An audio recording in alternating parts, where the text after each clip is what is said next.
Hello folks, welcome back to the channel. So it's a pretty good weather today and I'm going to review this brand new WagonR ZXi Plus variant. First and foremost, this is the key of the car. ये वही पुरानी चाबी है जो पहले मिला करता था. It's got a remote lock but no remote entry though. Let's start with the walk around review from the front. यहाँ पे ज़्यादा कुछ changes नहीं किए हैं 2026 के variant में. सब कुछ वही मिलता है. It's got the fog lamp as it is the top model. Halogen headlamps with halogen turn indicators below it. बीच में same old design that has been going on from 2025 or 2024 something. There's a chrome strip in between with a Suzuki logo at the center. There's a place to mount the number plate. और नीचे भी एक grill दिया हुआ है for the radiator. Side से देखे तो वही boxy वाला shape typical WagonR. The ORVMs are of the body color. यहाँ पे integrated indicators भी है. For the top model, we are getting 14-inch alloy wheels, which are not exactly black. It's kind of a dark gray color. The size of the tire is 165/70 R14.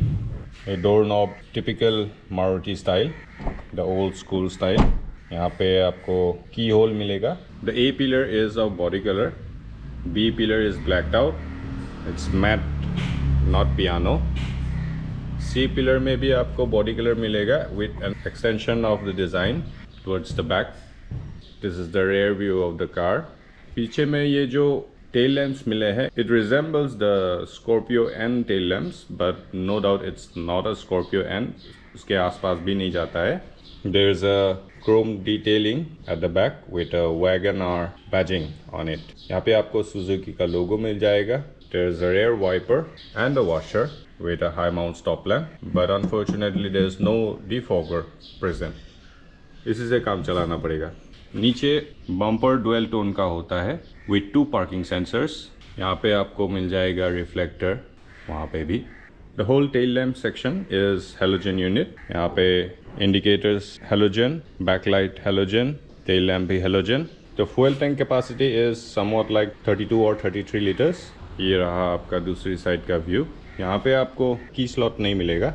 Now since there is no request sensor, तो मतलब इसमें remote entry भी नहीं होता है. Now let's open the boot and check what's inside. एक parcel tray मिलता है लेकिन it's not attached with the boot, so you'll have to lift it up manually. The boot space is 341 liters. There seems to be no light, no hook for hanging anything. The spare wheel is of same size, but it is a steel wheel, unlike the alloy wheels on the outside. पीछे से देखे तो यहाँ में एक separation है, which means it's a 60-40 split seat. अगर और ज़्यादा space चाहिए तो you can extend it by folding the seats. Seat folding करने का mechanism has changed a bit.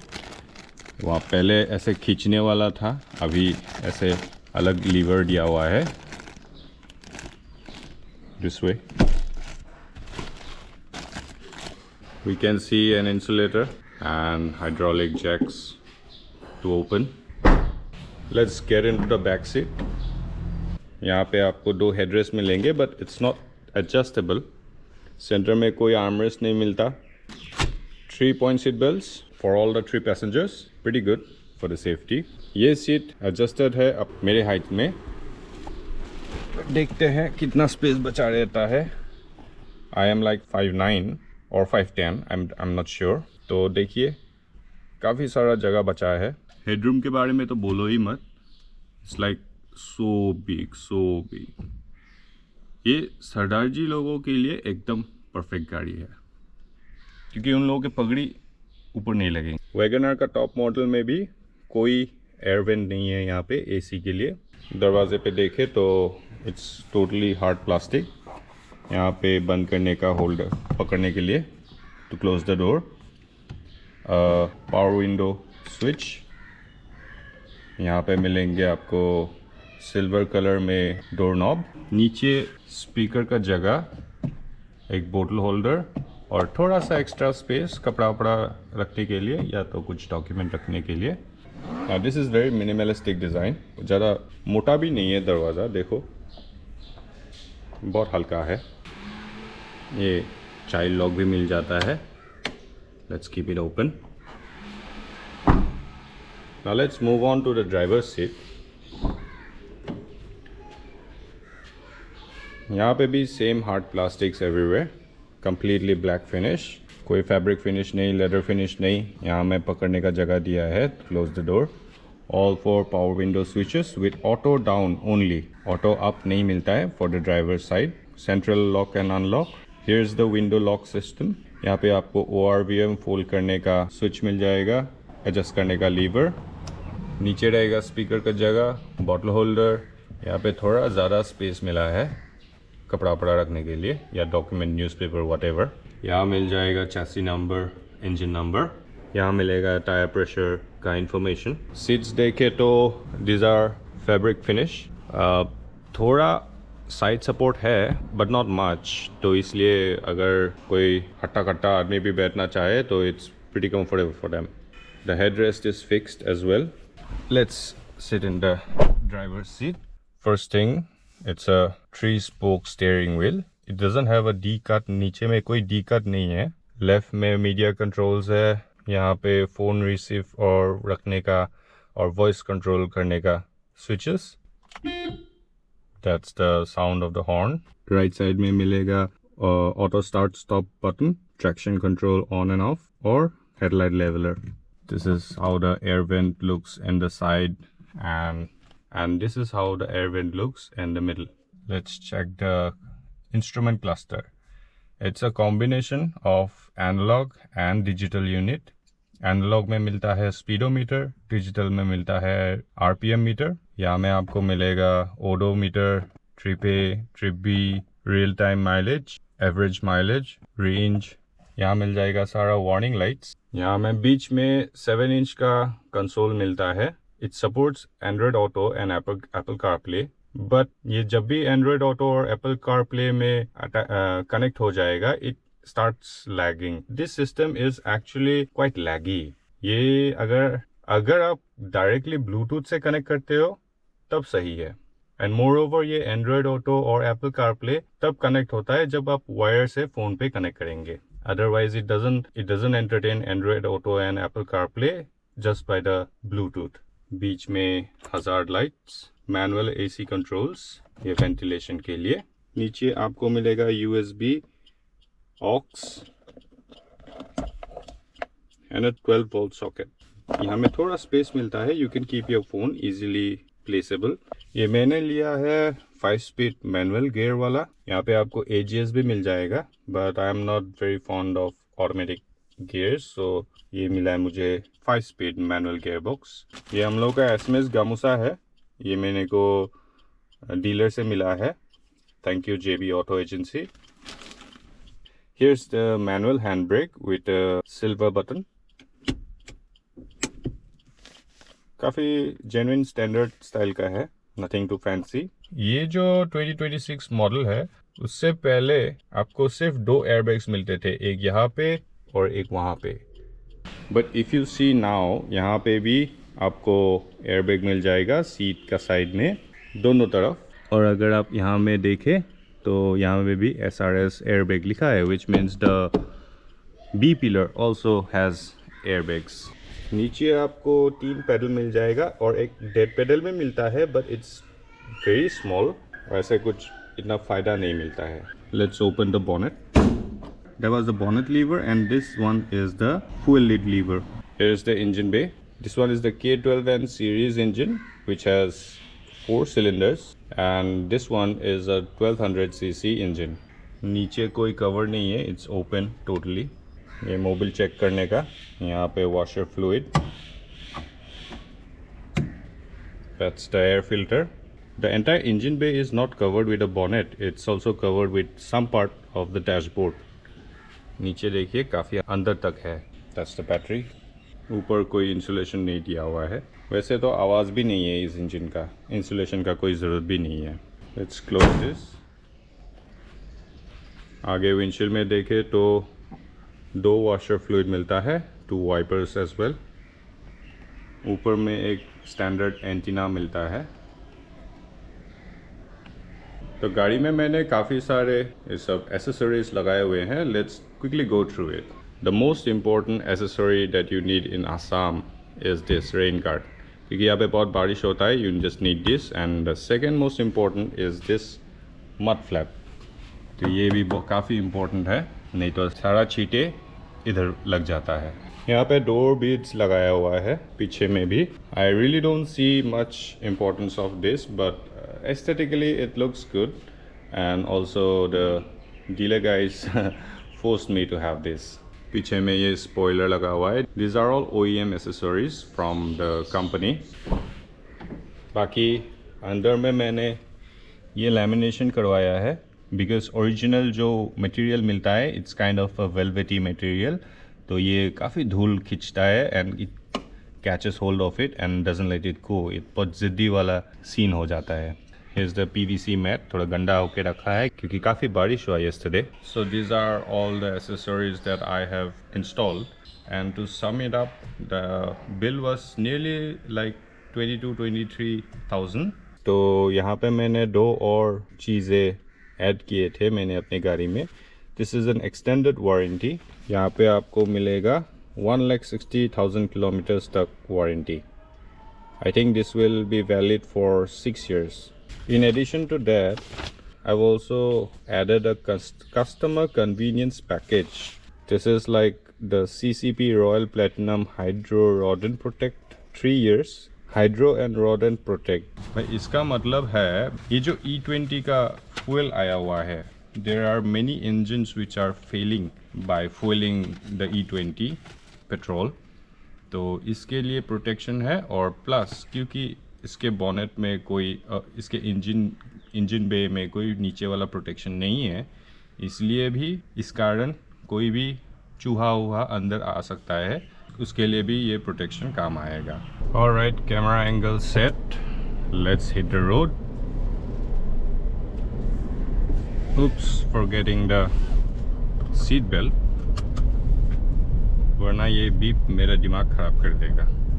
The first things first, ये गाड़ी बहुत हल्का है और हल्का होने के बावजूद it has got a 1200cc engine. तो इसके वजह से पावर टू वेट रेशियो बहुत ही अच्छा है. अगर पावर की बात करें तो I have no problem with this car. I think it can go up the hill very easily. वैसे ट्राई तो नहीं किया है. This is my first time driving a Wagoner. अभी तक तो सिर्फ सिटी में चलाया है और सिटी में तो सही है भाई. Because of this cars narrow structure, ये सिटी में हर कई गली में, हर कई ट्रैफिक में आसानी से निकल जाता है. और जैसे मैंने स्पेस आपको ऑलरेडी दिखाया है वॉक अराउंड में, स्पेस में भी कोई प्रॉब्लम नहीं है. Well, I am taller than an average Indian guy, तो इसीलिए मैं बोल रहा हूँ कि the space inside is really amazing. तो मैं कहीं जाने वाला नहीं हूँ, बस शहर का एक चक्कर लगाने वाला हूँ. I am starting it from the bad roads. यहाँ इस रास्ते में काफ़ी पॉट होल्स मिलेंगे. वैसे हाईवे में तो बहुत अच्छा है, but because of it's compact structure ये ख़राब रास्तों में काफ़ी वॉबल करता है. अब तो गाड़ी नया है, सस्पेंशन का कोई कंप्लेन नहीं है, but sometimes on bad roads ये जो 14 इंच का टायर है ये जवाब दे देता है. काफ़ी स्लो करना पड़ता है. You can not move on like a 16 inch और अ 17 इंच टायर. जैसे देखो ये पॉट होल में मुझे स्लो तो करना ही पड़ेगा.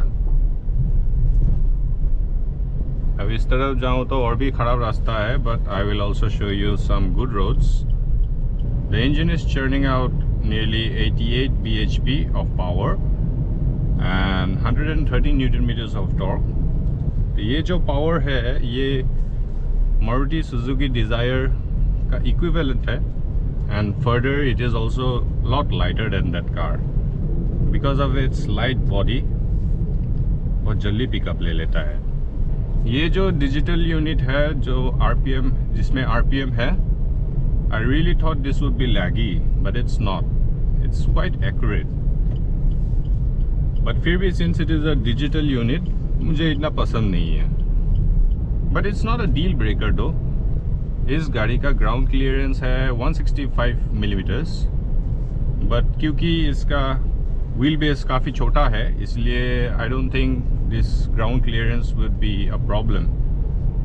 मैंने काफ़ी ऊंचे स्पीड ब्रेकर्स पार किए थे, but it never touches the ground. Now the tall boy stance really works for me.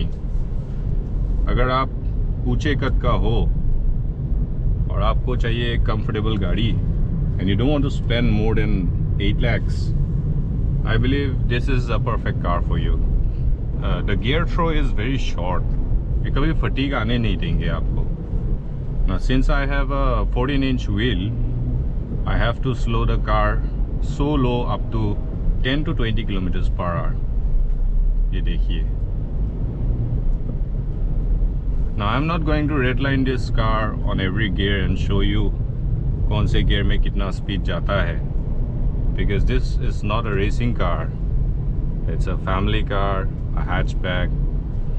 अगर वो racing गाड़ी है नहीं तो मैं क्यों करूँ? I could show you the top speed, but since I am not going out of town, I won't be able to show you the top speed right now. कभी बाद में POV vlog बनाएंगे इस गाड़ी में, तब मैं आपको दिखा दूंगा टॉप स्पीड कितना तक जाता है। बच्चे लोग डरा दिया भाई। Okay, this mini speed breakers, let's go with 40 kilometers per hour. Good enough. कोई प्रॉब्लम तो होता नहीं है। तो आज जब मैं बच्चे को स्कूल से लाने गया था, I park this car just next to a Maruti 800, वो पुराना वाला गाड़ी।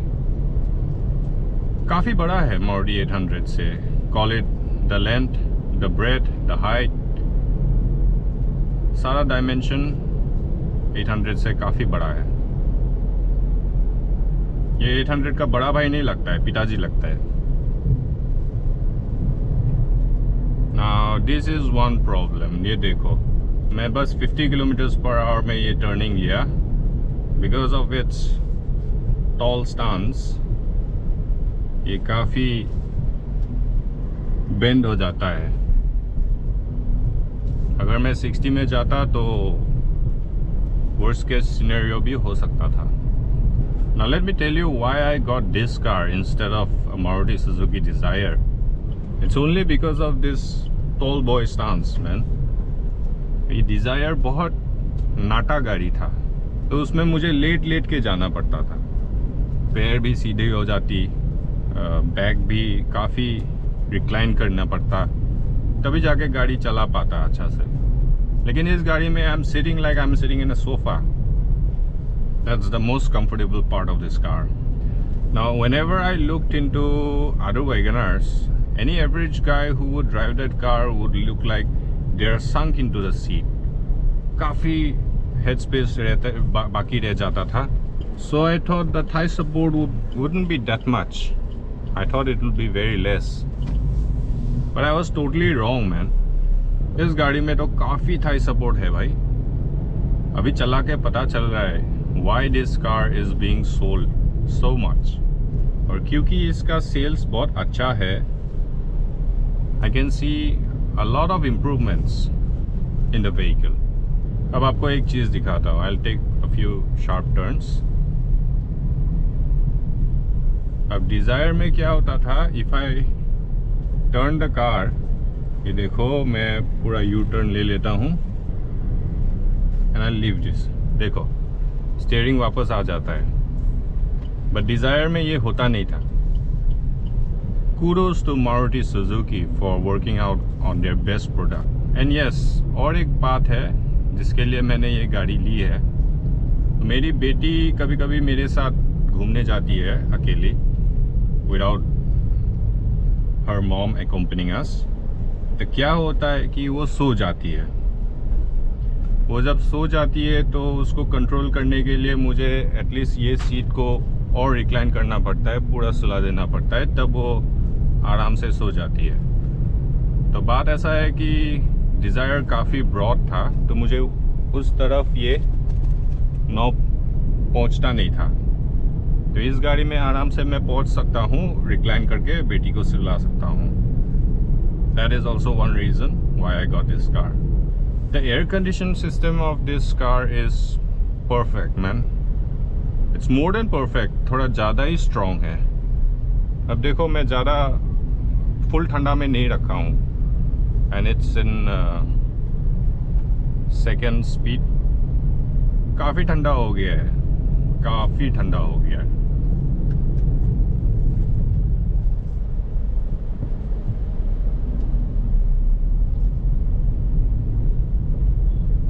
The braking right now was pretty good.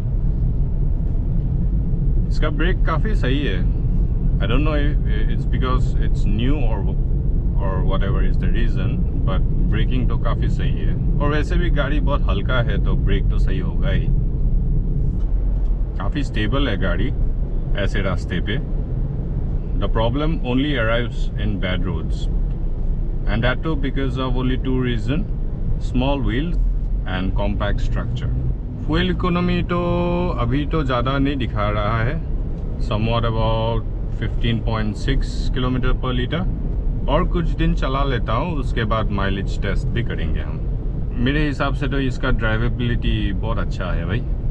Okay, so I'll conclude my video right here. मैंने बता दिया मुझे जो बताना था. आपको अगर कुछ पूछना है तो कमेंट सेक्शन में कमेंट कीजिएगा.